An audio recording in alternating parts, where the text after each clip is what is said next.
Барлықтарыңызға сәлемдер, менің арнама қош келдіңіздер.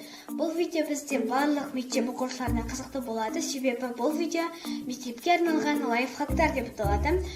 Және достар, менің даусым біртүрлі болып тұрса, оған мән бермей қойыңыздар, себебі мен аздап ауырыңқырап қалдым.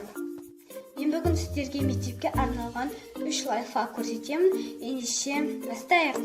Бірінші лайфхак. Бұл лайфхак бізде 1-тоқсаннан 2-тоқсанға көшкен уақытта дәптер бастауды ұмытып кеткен балаға арналады.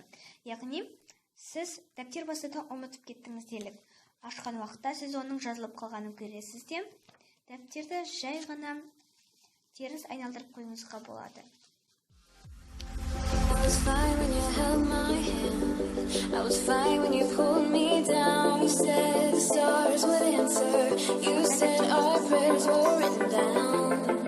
Әрине, үйіңізге барған соң жаңадан дәптер бастайсыз. Екінші лайфхак. Егер сіздің ручкаңыз жоқпайтын болса, онда бұл лайфхак сізге көмектеседі. Ол үшін бізге сіріңке қажет болады.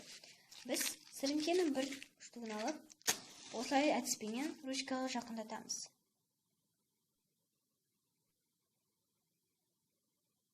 Және де жазамыз.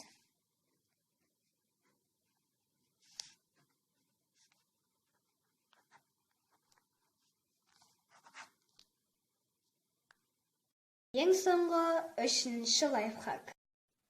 Сіз қандай да бір сурет салып жатасыз. Сол уақытта сіздің суретіңіз қате болып қалды. Ал сізде оны өшіретін өшіргіш жоқ болады. Сол уақытта сізге мына бір ручка көмекке келеді.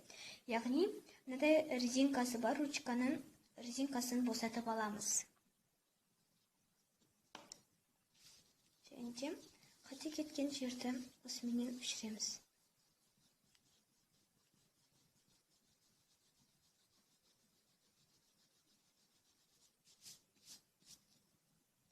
Және де суретімізді әрі қарай әдемі қылып саламыз.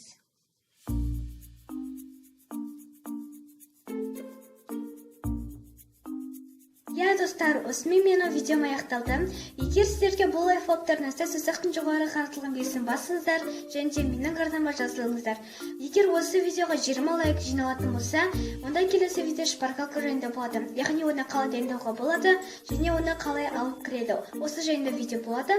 Тезірек 20 лайк жинапсақ, сол уақытта ол видео тез шығатын болады. Барлықтарыңызды жақсы көремін. Сау болыңыздар.